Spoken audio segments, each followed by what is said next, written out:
Bismillahirrahmanirrahim. Assalamualaikum warahmatullahi wabarakatuh. Alhamdulillahirabbil alamin wassalatu wassalamu ala asyrofil anbiya'i wal mursalin sayyidina wa nabiyina Muhammad wa ala alihi washabihi ajmain. Alhamdulillah, kembali lagi kita pada pertemuan kuliah metodologi studi Islam, yang mana pada hari ini kita membahas topiknya tentang pengertian Islam normatif dan Islam historis. Nah, pada hari ini Bapak sedikit membahas atau menjelaskan tentang materi tersebut. Oke, akan Bapak bagi materinya. Oke, kita bahas dulu tentang pengertian Islam normatif. Nah, apa itu pengertian Islam normatif? Menurut Kamus Besar Bahasa Indonesia, normatif berarti berpegang teguh pada norma. Nah, menurut norma atau kaidah yang berlaku, kata normatif berasal dari bahasa Inggris atau norm, yang berarti norma, ajaran, acuan, ketentuan mengenai masalah yang baik dan buruk, yang boleh dilakukan dan yang tidak boleh dilakukan. Itu pengertian secara bahasa norma. Nah, dalam hubungan ini, kata norma juga erat kaitannya dengan akhlak. Nah, jadi norma itu bisa juga dikaitkan dengan akhlak, yaitu perbuatan yang muncul dengan mudah dari kesadaran jiwa yang bersih dan dilakukan atas kemauan sendiri, bukan pura-pura dan bukan pula paksaan. Jadi akhlak itu istilahnya kesadaran jiwa yang bersih dan dilakukan atas kemauan sendiri, bukan bersifat pura-pura, nah bukan pula paksaan. Jadi akhlak itulah muncul dari jiwa yang bersih. Kemudian secara istilah Islam normatif, atau pengertian Islam normatif itu disilahkan sebagai wahyu. Nah, jadi anak mengetahui pengertian Islam normatif itulah, normatif tadi kan aturan dari kan, atau hukum yang berlaku, atau ajaran atau acuan. Nah, secara istilah ia dikatakan sebagai wahyu, yakni sebagaimana pengertian dalam bahasa Arabnya, wahyu ilahi yuha ila nabiyina Muhammadin sallallahu alaihi wasallam lisa'adatun dunia wal akhirah. Nah, wahyu ilahi yang diwahyukan kepada Nabi Muhammad SAW untuk kebahagiaan kehidupan dunia dan akhirat. Jadi Islam normatif di sini didefinisikan sebagai wahyu. Nah, wahyu itu apa? Wahyu itu adalah wahyu yang diwahyukan. Nah, wahyu ilahi maksudnya kalam Tuhan. Wahyu ilahi yang diwahyukan kepada Nabi Muhammad SAW untuk kebahagiaan kehidupan dunia dan akhirat. Artinya wahyu ilahi itu maksudnya Al-Quran. Al-Quran yang diturunkan kepada Nabi Muhammad SAW, yang mana wahyu itu diturunkan gunanya untuk apa? Untuk sebagai petunjuk atau pedoman di dalam kehidupan manusia, atau khususan kepada umat Islam. Nah, jadi wahyu itu petunjuk yang diberikan kepada Nabi Muhammad SAW untuk umat beliau sebagai apa? Sebagai pedoman untuk meraih kebahagiaan di dunia dan di akhirat. Nah, itu pengertian secara bahasa. Kemudian selanjutnya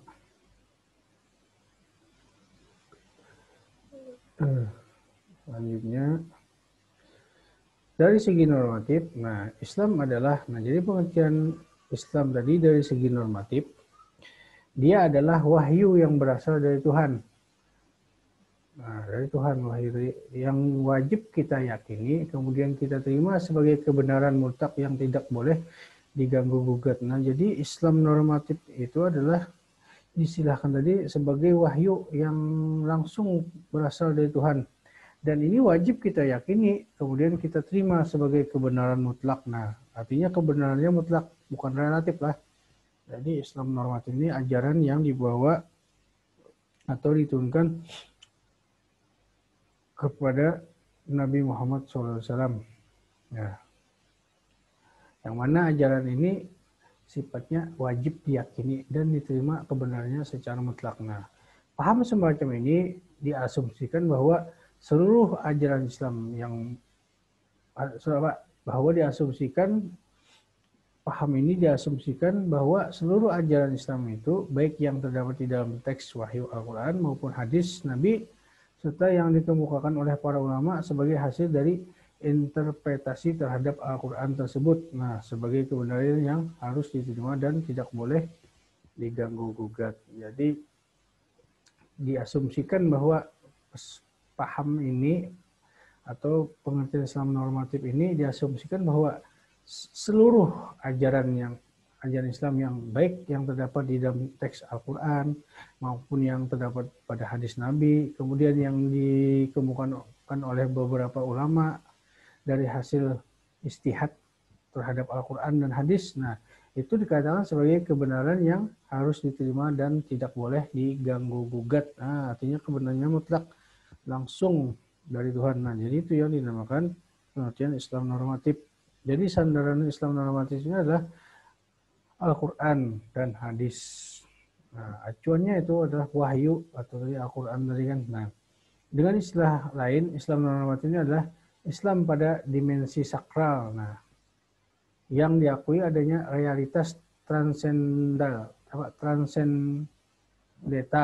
Nah, realitas transendental itu alam gaib lah. Nah, yang bersifat mutlak dan universal. Mutlak artinya pasti itu ada nggak bisa diganggu gugat. Nah, dan bersifat universal umum.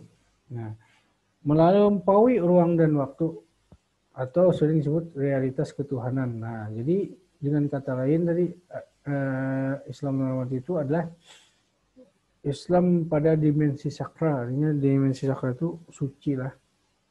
Suci yang diakui adanya realitas transendental, maksudnya dalam ruang alam gaib, misalnya gaib diakui sesuatu hal yang gaib, nah bersifat gaib, gaib, dan itu mutlak dan universal. Jadi ajaran Islam itu sudah ruang lingkupnya adalah dimensi sakral.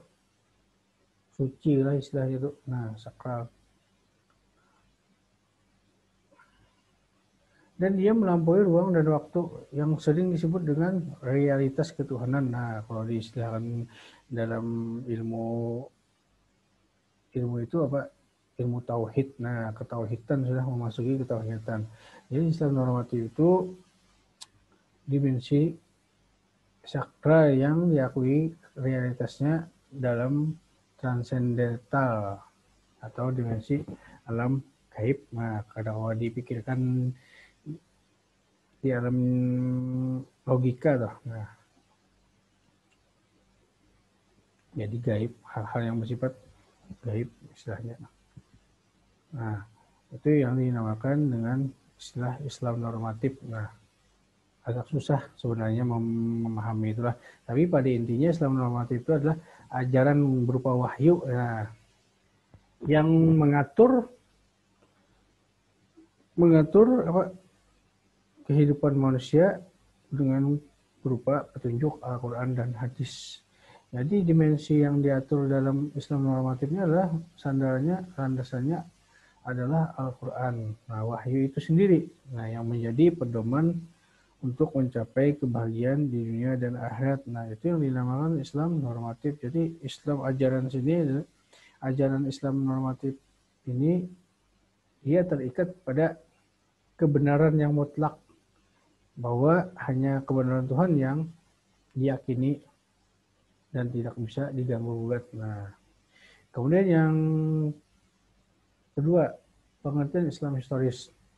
Historis atau sejarah adalah suatu ilmu yang di dalamnya dibahas tentang berbagai peristiwa dengan memperhatikan unsur. Apa itu unsurnya? Tempat, kemudian apalagi waktu, objek, kemudian latar belakang, kemudian pelaku dari peristiwa tersebut. Nah, jadi yang dibahas dari Islam historisnya adalah ilmu yang membahas berbagai peristiwa.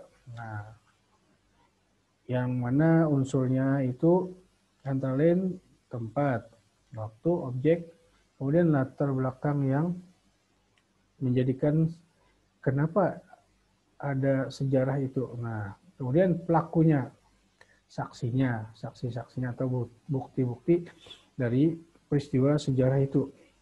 Nah, menurut ilmu ini, segala peristiwa itu dapat dilacak dengan melihat kapan peristiwa itu terjadi, di mana, apa sebabnya, siapa yang terlibat dalam peristiwa tersebut. Jadi dalam ilmu historis ini bisa jadi kita lacak atau kita pelajari dengan apa? Dengan melalui pendekatan sejarah historis tadi. Nah, bisa dinukil dari alam idealis ke alam bersifat empiris. Nah, aslinya idealis itu gagasan lah.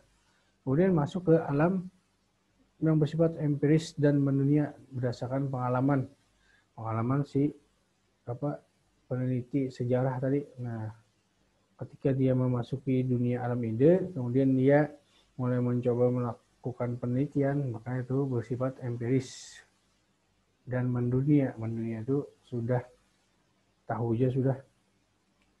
semua orang tahu kejadian-kejadian peristiwa itu misalnya, karena sudah itu namanya mendunia.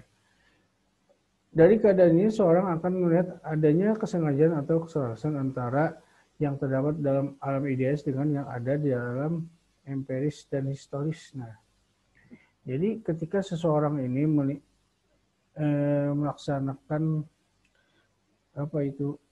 pendekatan historis ini dalam mempelajari sebuah ilmu studi Islam misalnya. Nah, dia akan melihat adanya kesenjangan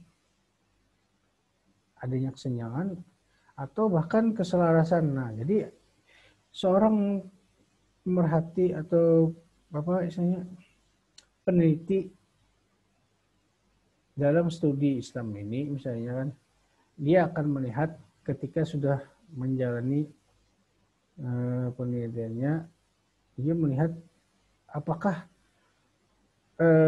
penelitian Islam historis ada kesenjangan atau keselarasan. Nah, antara yang terdapat di alam idealis itu alam ide, alam gagasan, alam pikiran, masih di dalam pikiran. Nah, dengan yang ada di alam empiris atau di alam kenyataan, realitanya, alam kenyataan, dan dari segi historisnya, nah, apakah selaras atau senjang? Nah, ini yang dinamakan dengan pengertian Islam historis lah.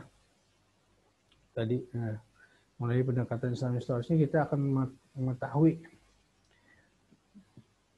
bagaimana bisa seseorang itu menukil dari alam idealis ke alam yang bersifat empiris.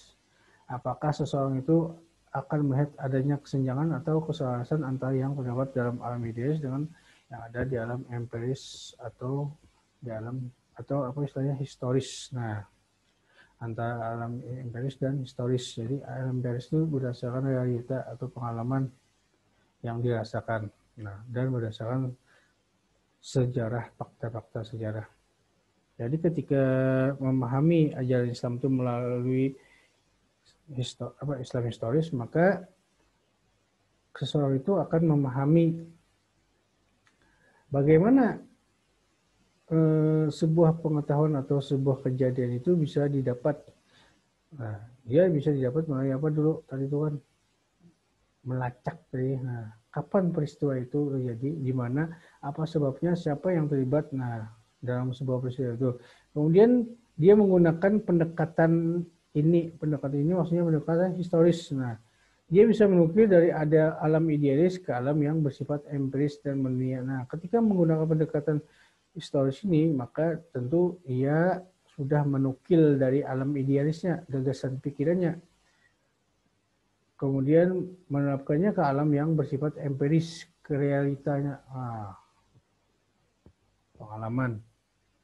Nah, dari keadaan ini tentu seseorang akan melihat apakah adanya kesenjangan atau keselarasan antara yang terdapat di alam idealis dan yang ada di alam historis. Dengan kata lain, apakah dalam memahami ajaran Islam itu terlihat dalam konteks tekstual atau kontekstual. Nah, itu maksudnya lah. Tekstual itu apa?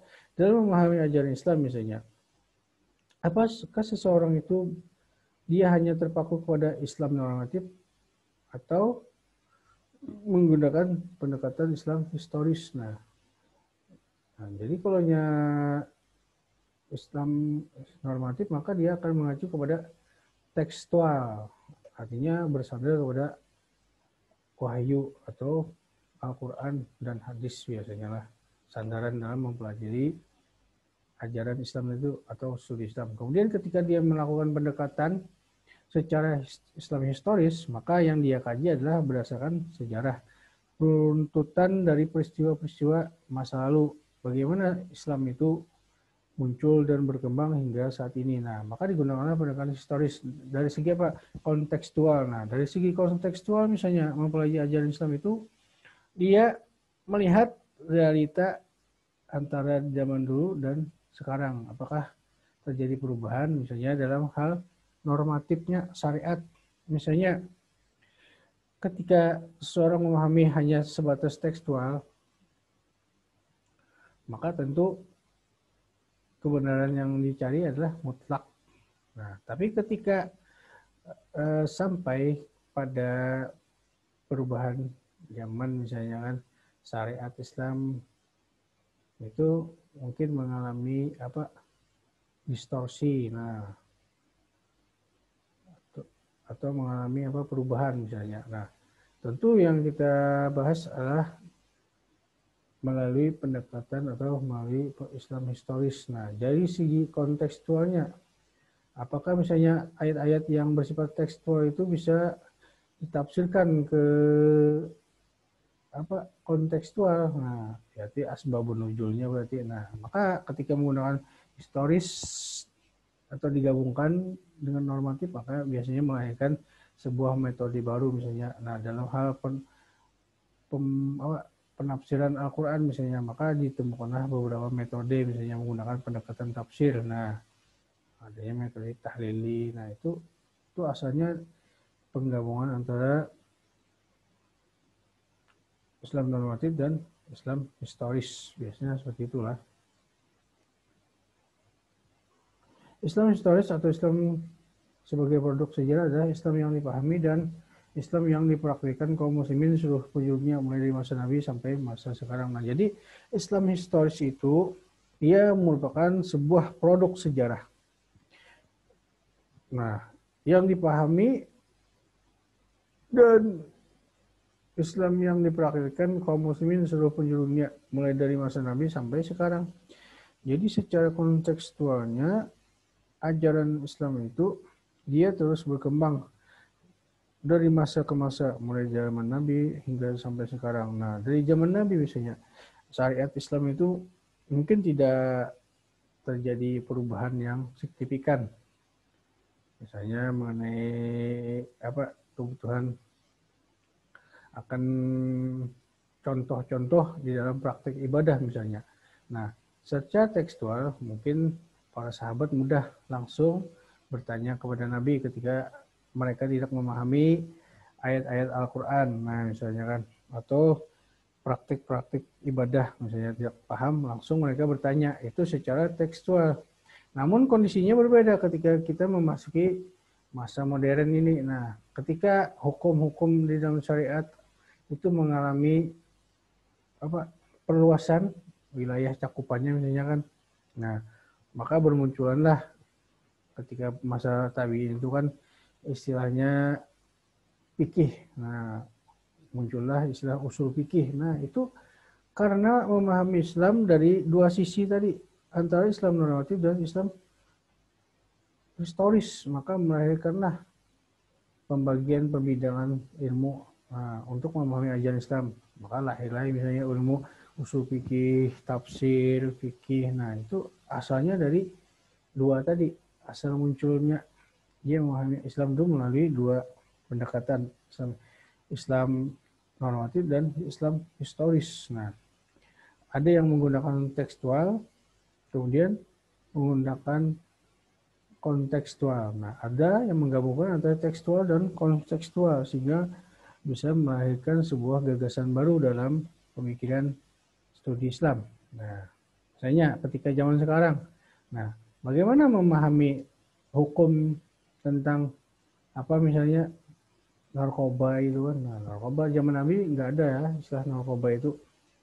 Nah, adanya khamar, minuman keras. Nah, apakah dihukumi haram, halal, boleh, mubah, sunnah? Nah, itu tentu menggunakan pendekatan normatif secara tekstual. Kemudian digabung dengan kontekstual kekinian berdasarkan empiris pengalaman dari masa ke masa bahwa narkoba itu apa sifatnya juga apa berdasarkan sifatnya ilatnya kan sesuatu yang memabukkan. Nah, ketagihan jadinya dan membuat kesadaran hilang. Nah, sama sifatnya dengan khamar.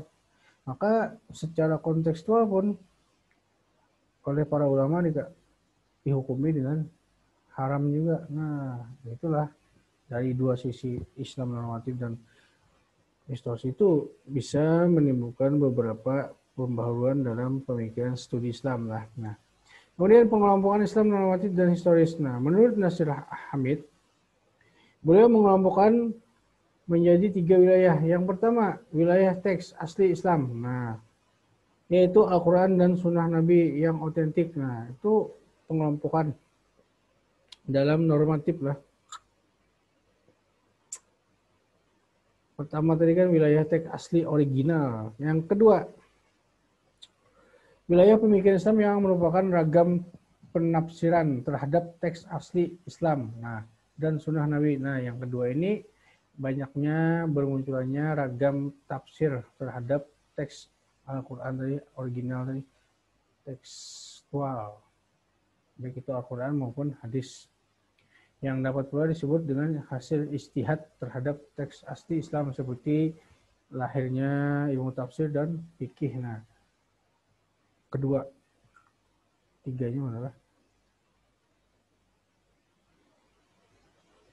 Nah, dalam kajian Islam ini melahirkan tradisi teks tadi kan, misalnya lahirlah ilmu tafsir, kemudian lahirlah ilmu teologi, fikih, tasawuf, dan filsafat. Nah, dalam kelompok ini dapat ditemukan dalam 4 cabang pokok. Pertama, cabang pokoknya apa? Tentang kaitannya hukum. Nah, maka di sini dinamakan fikih. Nah, tradisi pemikiran dalam bidang jurisprudensi, tata hukum. Nah, jadi hukum itu ada 4 ya, dari hukum, dari segi fikih itu syariat. Kemudian yang kedua adalah teologi. Nah, tradisi pemikiran ini tentang persoalan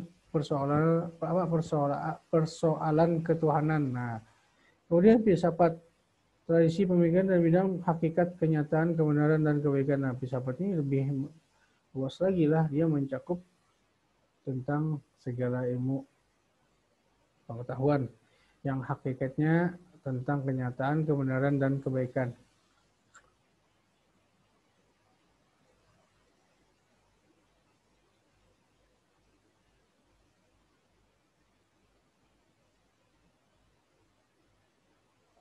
Nah,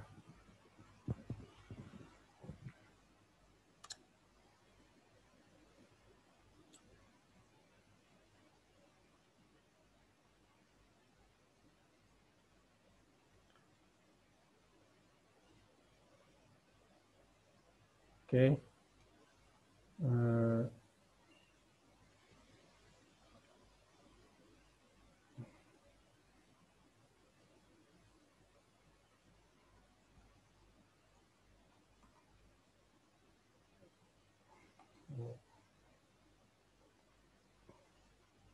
Selanjutnya hukum, teologi, filsafat.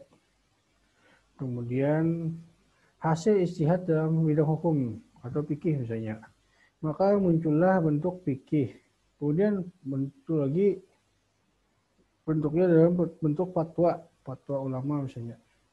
Kemudian muncul lagi dalam bentuk jurisprudensi, kumpulan putusan hakim. Atau istilahnya kalau sekarang ini kumpulan fatwa-fatwa hakim. Nah, hakim agama atau qadhi lah tentulah, atau mufti. Kemudian yang keempat adalah kodifikasi atau unifikasi yang muncul dalam bentuk undang-undang dan kompilasi. Nah, munculnya kompilasi undang-undang, misalnya kompilasi hukum Islam atau kompilasi hukum ekonomi syariah, kompilasi hukum dagang. Nah, itu muncul tuh hasil ijtihad dalam bidang hukum fikih tadi. Ketiga, nah yang ketiga tadi kan dua tadi apa? Nah, pertama tadi kan yang dibahas adalah wilayah teks asli Islam. Kedua, wilayah pemikiran Islam. Nah, ketiga ini praktek yang dilakukan kaum muslimin. Nah, praktek ini muncul dalam berbagai macam dan bentuk sesuai dengan latar belakang sosial, kontekstual. Nah, jadi, berdasarkan kontekstualnya, historis tadi kan, maka melahirkan beberapa praktek keagamaan yang muncul berdasarkan latar belakang sosial di suatu masyarakat. Nah, misalnya contohnya adalah praktek sholat muslim di Pakistan yang tidak meletakkan tangan di dada. Jadi mazhab Maliki misalnya kan. Nah, kemudian beda dengan di Indonesia sapi meletakkan tangan di dada. Contoh lain lagi misalnya mengenai kegiatan ritual keagamaan seperti memperingati kelahiran Maulid Nabi. Nah, itu kan sesuatu hal yang baru, tidak ada di zaman Nabi. Nah, namun ketika memahami Islam secara normatif dan historis, maka akan muncul beberapa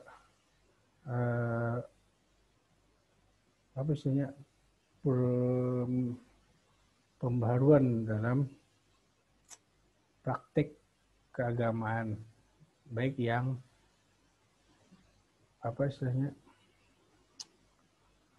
yang dicontohkan oleh Nabi maupun yang tidak pernah dicontohkan Nabi, namun tidak bertentangan dengan syariat Islam. Nah, ketika tidak bertentangan dengan syariat Islam, maka boleh aja. Misalnya kayak memperingati peringatan Maulid itu kan hasil dari ijtihad para ulama. Nah, praktek keagamaan itu dari memahami dasar-dasar norma Al-Quran dan hadis. Kemudian dari segi historis, dia akan melahirkan kontekstual. Artinya berdasarkan realita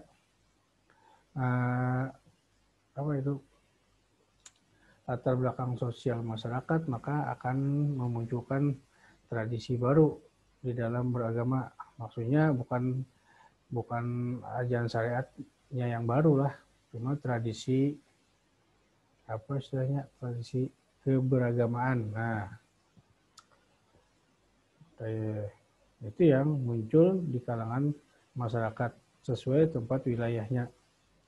Maka di kalangan umat muslim itu tentu selama tidak melanggar syariat, maka dibolehkan saja. Memang bid'ah, tapi bid'ahnya bid'ah hasanah. Nah, ada bid'ah dua kan, bid'ah dolalah dan bid'ah hasanah. Bid'ah dolalah itu yang merubah syariat Islam. Misalnya apa? Islam itu kan sudah sempurna, rukun Islam itu ada 5, ditambahinya 6, nah itu bid'ah.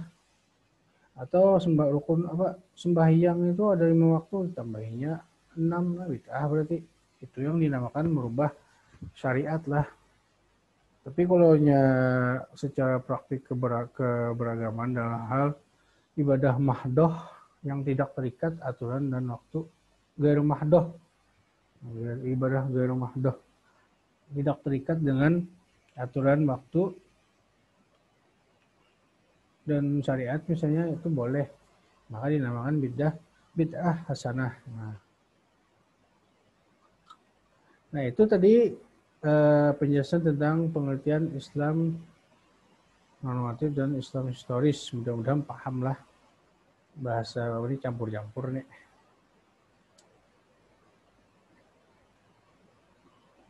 Kemudian lagi ini teruskan lewat ya.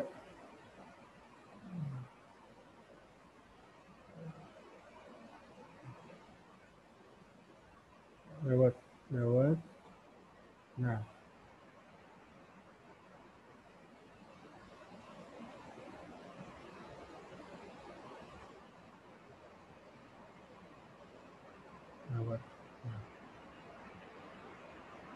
Tadi ada dikatakan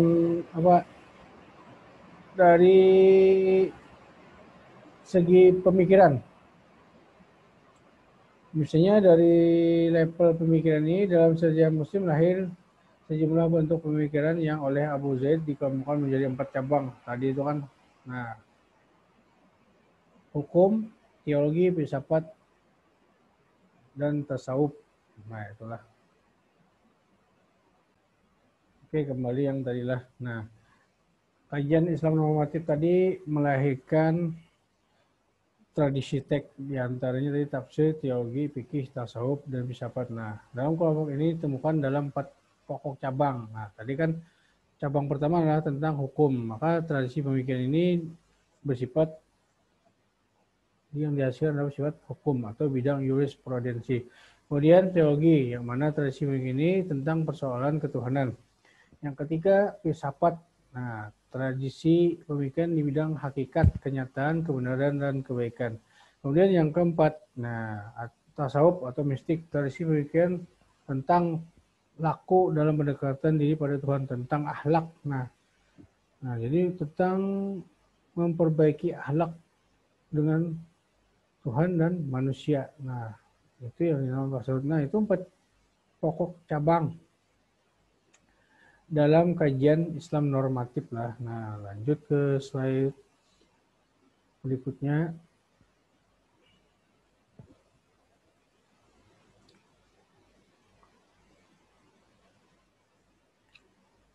Oke, Bapak lewati aja lah. Baca aja tuh sama aja.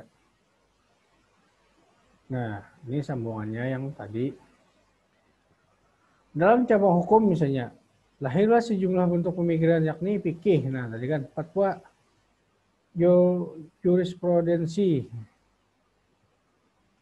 kemudian kodifikasi atau unifikasi dalam bentuk undang-undang. Nah, itu yang dalam bentuk pemikiran hukum.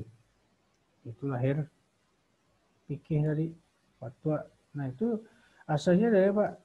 Asalnya dari Islam normatif. Nah, adapun Islam sebagai praktek biasanya atau disebut juga dengan fenomena sosial. Nah, maka Islam yang dipraktikkan Muslim sebagai Islam yang dipraktikkan seorang Muslim sebagai jawaban terhadap persoalan yang muncul dalam kesehariannya sebagai penganut agama Islam, maka level ini lebih erat kaitannya dengan akulturasi antara pemahaman konsep atau teori dengan adat yang berlaku dalam masyarakat. Jadi ketika memasuki level praktek, nah lain pemikiran lagi istilahnya, maka muncullah persoalan yang di dalam keseharian umat Islam itu bagaimana mengakulturasi antara pemahaman konsep tekstual dan historis tadi dengan adat yang berlaku dalam masyarakat. Nah, jadi bagaimana supaya tidak terjadi benturan antara ajaran Islam yang bersifat normatif dengan ajaran yang berlaku dalam masyarakat yang bersifat kontekstual. Nah, maka digabungkanlah antara normatif dan historis itu sehingga menghasilkan pemikiran-pemikiran yang kadang bisa membolehkan akulturasi antara konsep tekstual dan konsep kontekstual, yakni yang berlaku di masyarakat tadi. Supaya tidak terjadi benturan, maka diperlukanlah pemahaman yang lebih mendalam lagi yang bersifat kontekstual, sehingga apa yang terjadi di dalam masyarakat itu ajaran Islam tetap mampu menyesuaikan dengan adat yang berlaku misalnya, sehingga tidak terjadi pertentangan. Misalnya ketika Wali Songo itu kan menyebarkan agama Islam, maka secara ajaran Islam kan menggunakan Islam normatif atau pendekatan normatif berdasarkan wahyu ilahi. Nah, kemudian ketika sudah masuk ke alam masyarakat, dimensi masyarakat itu kan tentu perubahan tekstual itu supaya tidak kaku, sehingga mudah diterima oleh masyarakat pada masa itu. Para wali songo itu merubah konsepnya tekstual dari tekstual menjadi kontekstual, artinya menyesuaikan dengan keadaan masyarakat pada saat itu, sehingga dakwahnya atau metode dakwahnya berubah. Nah, berubah misalnya menggunakan seni misalnya, karena media dakwahnya berubah. Tapi substansinya tetap, yakni mengesahkan Tuhan secara normatif itulah. Tapi secara kontekstual maka metodenya yang diubah dalam memahamkan ajaran Islam kepada masyarakat pada waktu itu. Nah, itu yang dimaksud tadi itulah level praktek tadi. Nah, secara praktek kadang antara teori normatif dan kontekstual di lapangan itu bila tidak bisa diakulturasi maka akan terjadi pertentangan atau tidak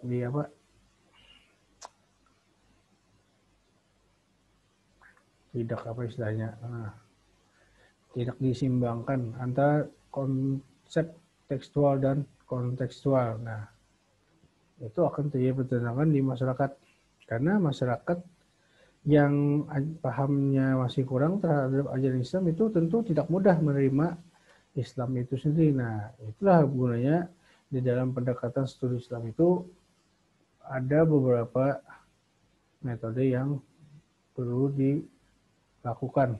Misalnya menggunakan metode yang paling cocok studi ini. Nah, misalnya dengan pendekatan normatif atau menggunakan pendekatan historis atau malah keduanya. Dengan penjelasan tersebut dapat ditegaskan syariat sebagai bagian dari the original text. Nah, teks yang asli yang mempunyai karakter mutlak dan absolut. Artinya syariat itu mutlak dan absolut, tidak bisa diganggu-gugat lagi karena itu kebenaran yang pasti, yang kebenaran yang mutlak, kebenaran yang abadi. Karena itu langsung dari Tuhan. Nah, sementara di dalam fikih, dalam tadi kan dari segi tekstual tadi melahirkan beberapa pemikiran, nyatanya hukum, teologi, filsafat, dan tasawuf. Nah, jadi ketika memasuki pemikiran mengenai normatif tadi yang melahirkan beberapa cabang ilmu tadi kan, hukum, teologi, filsafat, dan tasawuf, itu pemahamannya bahwa fikih, pemikiran dalam bidang fikih ya, itu adalah hasil pemahaman terhadap terhadap teks Al-Quran yang bersifat original asli, sumbernya langsung Al-Quran dan hadis yang mempunyai karakter nisbi atau relatif atau zanni, dan berubah sesuai dengan konteks zaman, konteks sosial, dan konteks tempat, dan konteks lainnya. Nah, artinya ketika sudah melewati alam pemikiran, manusia kan melakukan pemikiran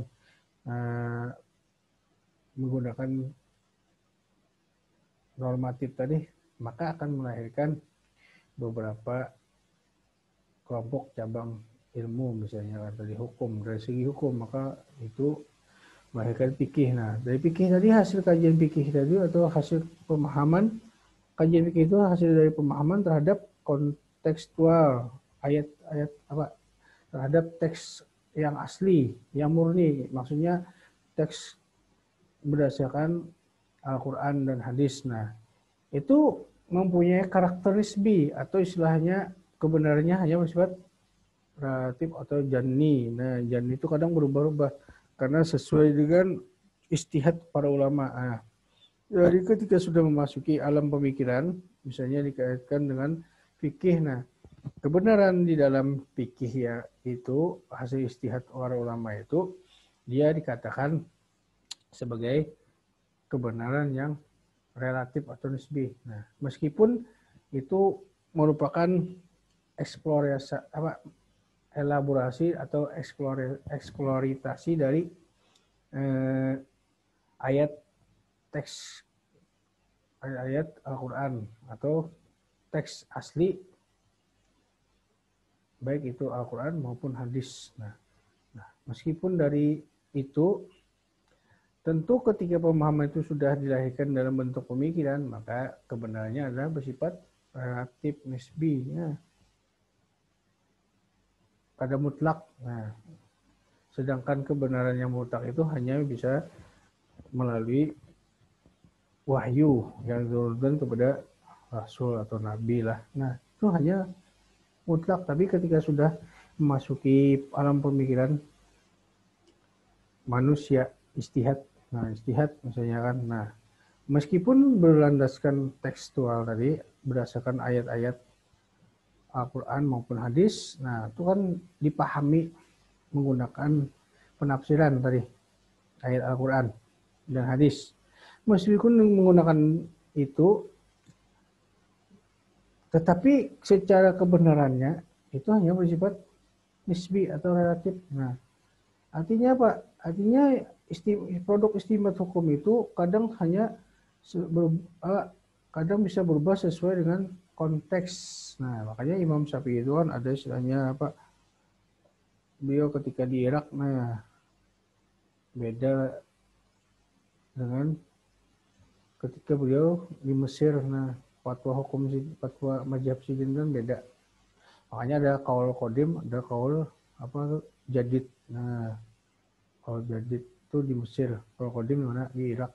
Nah, beda karena konteksnya. Nah, beliau memahami syariat Islam, ajaran Islam itu menggunakan metode normatif tadi, Islam normatif tadi, melalui produk istihad beliau. Sehingga ketika memasuki dimensi kontekstual, maka produk hukum yang beliau hasilkan pun akan berubah sesuai dengan konteks yang beliau hadapi pada saat itulah. Nah, itu yang maksud dari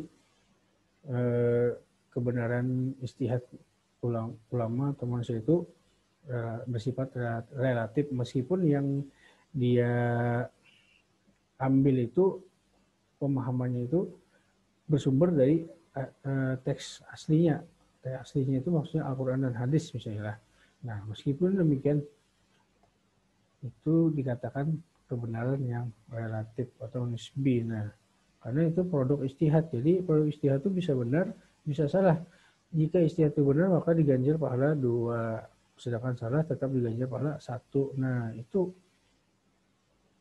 itulah.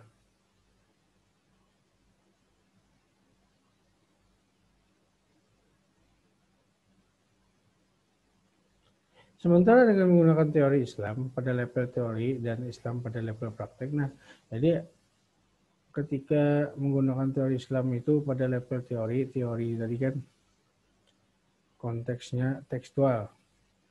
Kemudian pada Islam pada level praktek itu konteksnya histori, kontekstual. Nah, maka posisi syariat pada level ini, pada level praktek ini perlu dianalogikan, dicontohkan dengan posisi nas. Nas di sini baik itu Al-Quran maupun hadis lah.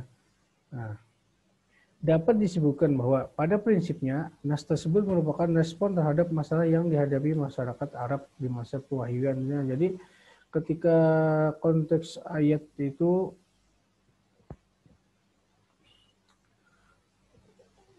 ada, pada prinsipnya itu adalah sebuah respon terhadap masalah yang dihadapi oleh masyarakat pada masa turunnya wahyu itu. Nah, kira-kira demikianlah posisi sistem kita formasikan sekarang. Nah, untuk merespon persoalan yang kita hadapi saat ini, tentu berbeda formatnya dengan nas yang kita rumuskan ketika ketika nas yang diwahyukan kepada Nabi Muhammad, sementara format yang kita rumuskan adalah format yang dilandaskan pada nas tersebut. Nah, hal ini harus kita lakukan. Sebab jadi karena kaum menyandarkan nas yang disandarkan kepada Nabi itu pada masa konteks, pada masa itu dengan kondisi saat ini. Misalnya yang menggunakan ayat perang pada masa Nabi itu kan tidak bisa digunakan ayat itu pada saat ini, kondisi damai, tidak bisa. Itu maksudnya lah ayat yang disandarkan secara teori tadi pada zaman Nabi dianalogikan lah. ketika ayat itu asbabun nuzunya, nah, sebab turunnya ayat itu pada saat itu sesuai dengan permasalahan yang dihadapi masyarakat Arab pada masa turunnya Al-Quran itulah, pada masa Nabi. Tetapi konteks kita pada saat ini, bagaimana mengaplikasikan antara teori dengan praktek pada saat ini, nah tentu berbeda masalahnya dengan zaman Nabi. Zaman Nabi itu kan langsung Nabi yang diberi wahyu, sedangkan kita, nah tentu berbeda masalahnya. Karena apa? Tidak ada lagi wahyu setelah Nabi lah. Jadi apa? Produk yang diambil adalah produk istihad para ulama. Nah, misalnya apa? Mengimplementasikan atau mengelaborasi beberapa teks atau nas, ya baik Al-Quran maupun hadis. Nah, ketika ada suatu permasalahan, maka itu dielaborasi bagaimanakah ayat itu digunakan konteksnya pada saat ini. Nah, maka muncullah produk istihad ulama, misalnya dalam segi hukum tadi kan, nah berbeda. Jadi nas pada masa Nabi itu, ya, pada level teori dan praktek itu berbeda. Nah, pada masa Nabi kan tentu mudah, langsung Nabi menerima wahyu ketika ada permasalahan umatnya. Nah, tapi pada saat ini tentu tidak bisa disandarkan pada teks itu.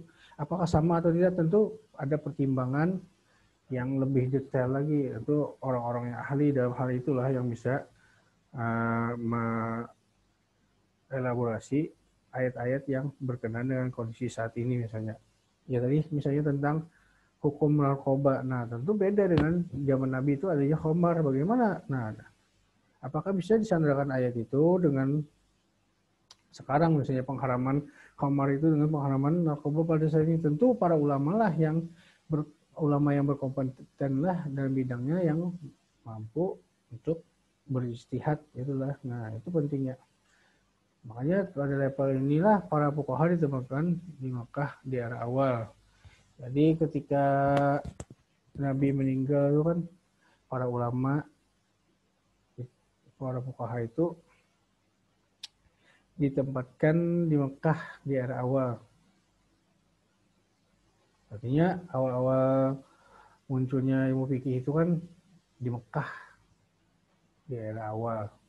Nah itu artinya karena sumbernya dekat dengan sahabat Nabi. Nah itu awal-awal para fuqaha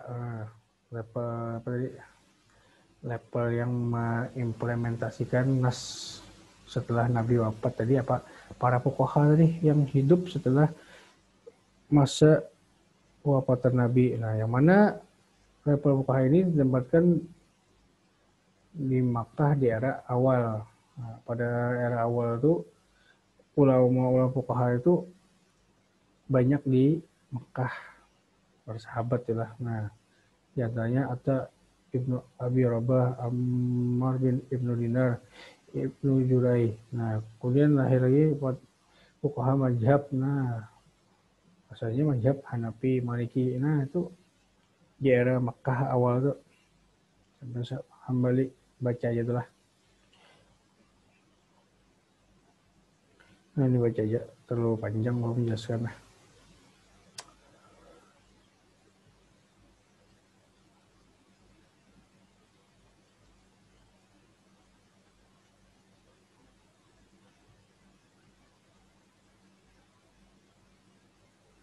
Kemudian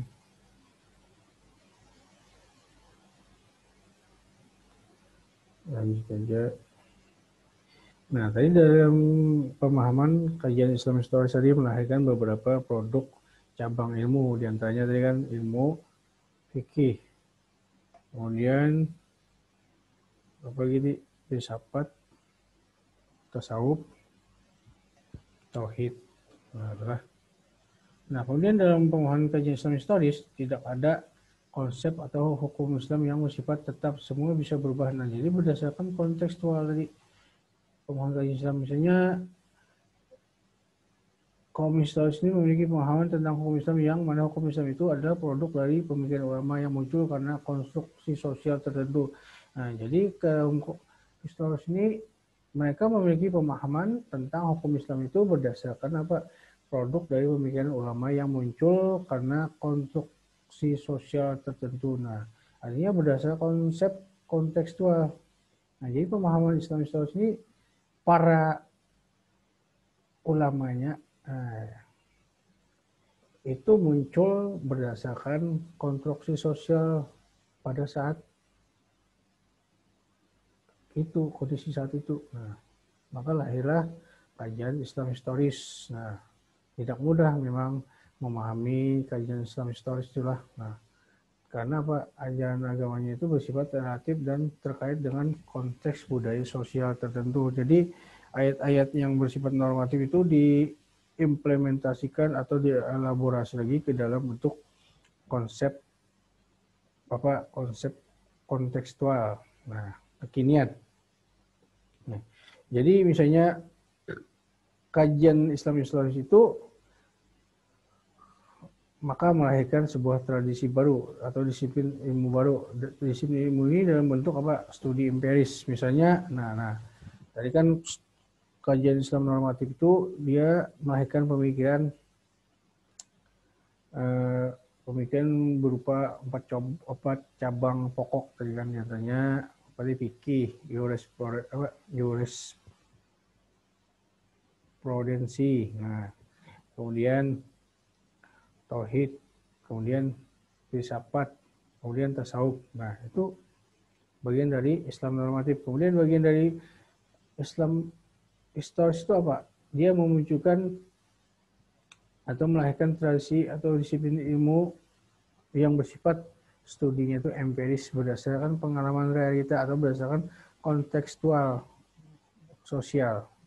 Itu lahirlah antropologi agama. Nah, lahir tuh asalnya kajian dari Islam historis karena kemudian lahir lagi sosiologi agama, kemudian lahir lagi psikologi agama, kemudian lahir lagi beberapa ilmu lainnya. Nah, itu ilmu terapan istilahnya. Nah, itu hasil produk dari memahami kajian Islam itu secara historis. Kalau memahami Islam secara normatif tadi kan bisa itu melahirkan produk fikih, bagi filsafat, tasawuf, tauhid dan lain sebagainya yang bersifat tekstual. Nah, kalau bersifat historis ini maka melahirkan ilmu terapan atau yang bersifat empiris, diantaranya antropologi. Nah, kemudian sosiologi agama, kemudian psikologi dan lain sebagainya itu berkat hasil dari pemahaman kajian Islam secara historis. Nah,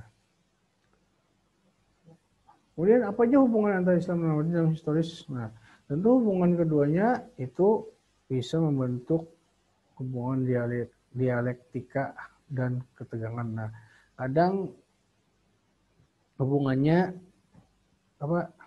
saling berpengaruh lah satu sama lain. Misalnya orang yang berpikir normatif dia cenderung lebih bersifat kaku tekstual karena dia berpikir ajaran Islam itu harus diamalkan secara mutlak berdasarkan tekstual ayat-ayat atau nas dari dalam Al-Quran. Tetapi dalam kajian Islam historis tentu ini berbeda. Konsep beragama itu tentu adalah rahmatan lil alamin. Nah, dan menyesuaikan dengan kondisi atau kontekstual pada masyarakat.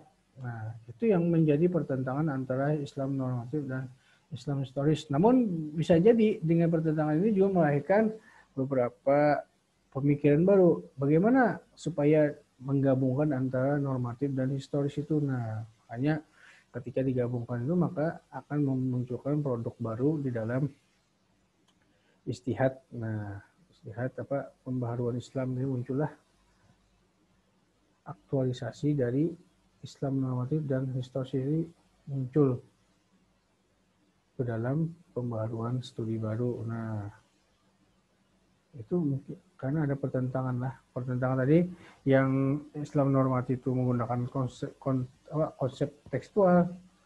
Nah, lebih cenderung kepada tekstual. Nah, sedangkan historis itu lebih cenderung kepada konsep kontekstual. Dia lebih elegan. lebih dinamis dan lebih terbuka wawasan. Kalau normatif kadang terlihat kaku lah. Kaku itu maksudnya apa? Nah, kalau istilah sekarang itu kolot. Nah, kolot. Terlalu kolot. Ajar beragama itu terlalu kolot ya. Nah, sedikit-sedikit haram misalnya kan. Nah, tapi kalau orang historis beda. Dia melihat ajaran Islam itu bersifat kontekstual, artinya menyesuaikan dengan keadaan masyarakat lingkungan. Misalnya tentang budaya. Nah, apakah budaya itu haram atau tidak? Nah, tentu orang yang menuntut kajian historis tentu akan lebih apa istilahnya luas wawasannya, akan lebih menerima. Sedangkan tekstual mungkin kalau terlalu kaku pikirannya atau pemikirannya, maka bisa budaya-budaya yang bertentangan dengan atau budaya yang dianggapnya bertentangan. Nah, dianggapnya bertentangan. Nah, karena orang normatif ini biasanya menganggap hal-hal budaya yang tidak sesuai dengan saya itu dia tentu hukumnya juga dilarang. Nah. Tapi kalau yang historis tidak, dia melihat secara kontekstual, melihat dari segi sosiologinya, antropologinya. Nah, maka ketika bisa dimaafkan atau bisa artinya lebih mudah menerima, maka tidak mengapa budaya itu dijadikan acuan dalam bagian apa keberagaman dalam ajaran Islam. Nah, misalnya kan contohnya budaya tentang apa? Tentang orang kawinan tuh apa? Mandi 7 bulanan. Nah, itu kan biasa aja itu. Secara historis itu atau kontekstual itu tidak masalah selama tidak bertentangan dengan syariat Islam. Misalnya kan menjadikan acara itu apa istilahnya diislamisasikan, kegiatan adat tadi kan ada baca doa selamat kan Islam jadi ada dimasukkan unsur-unsur Islam. Tapi kalau kalangan normatif kadang itu bertentangan, dianggap tidak sesuai dengan ajaran Nabi misalnya, bid'ah itu misalnya. Itu bagian dari hubungan antara Islam normatif dan historis, kadang mengalami ketegangan, kadang mengalami istilahnya itu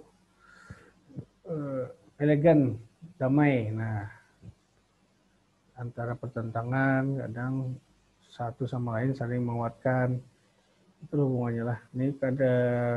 Ini kada sama lah yang di slide dengan yang Bapak jelaskan ini. Nah, itu jadi baca aja lah, banyak lagi nih. Habis. Oke, sampai di sinilah pembahasan tentang Islam normatif dan historis. Apabila ada ya kata-kata yang kurang dipahami atau kurang jelas, bisa ya ditanyakan nanti di WA atau bagaimana, terserah. Nah, mungkin itu saja yang bisa Bapak sampaikan. Mohon maaf bila ada kekurangan. Salah hilap mohon dimaafkan. Moga-moga apa yang Bapak sampaikan ini ada manfaatnya. Mudah-mudahan paham. Meskipun kalimatnya belepotan lah. Karena Pak menjelaskan lewat video ini kaku ya istilahnya. Susah mengekspresikannya, lain bertatap muka langsung itu kan. Di kelas tuh kadang ide-ide itu akan muncul. Tapi kalau yang kayak ini menjelaskan seperti ini langsung di video ini kadang memikirnya itu agak lelet sedikit. Nah, lelet perlu waktu karena video lah aku istilahnya tegang lah. Jadi mohon dimaafkan lah, maklum aja agak susah menjelaskan di video ini karena terbatas waktu dan kuota. Jadi disingkat-singkat aja. Kalau tatap muka langsung di kelas itu nyaman, enak. Mahalnya kada paham langsung bisa dijelaskan. Tapi kalau di video ini agak susah menjelaskan. Kadang bahasa di teori itu agak susah dipahami lah. Nah, Makanya Bapak hendak menjelaskan itu sesuai bahasa yang enak didengar aja, yang nyaman. Bahasa Bapak itu kan bercampur-campur ya, bahasa Banjar juga bahasa Indonesia. Nah, jadi menjelaskan itu kadang agak susah istilah-istilah itu, karena Bapak ini kan menyalin PowerPoint itu dari buku teori. Jadilah buku atau teori yang disalin itu kadang ada kalimat-kalimat yang agak susah dipahami. Jadi itu perlu penjelasan yang lebih detail lagi atau dengan menggunakan bahasa sendiri lah. Nah, makanya lebih mudah itu ketika tatap muka langsung itu nyaman. Ketika tatap muka langsung itu mengekspresikan penjelasan itu lebih mudah. Nah, ada kalau video ini kadang apa kurang mood. Nah, istilahnya kurang mood. Oke, sampai sinilah. Mudah-mudahan apa yang disampaikannya ada manfaatnya. Salah hilap mohon dimaafkan. Wabillahi taufiq wal hidayah. Wassalamualaikum warahmatullahi wabarakatuh.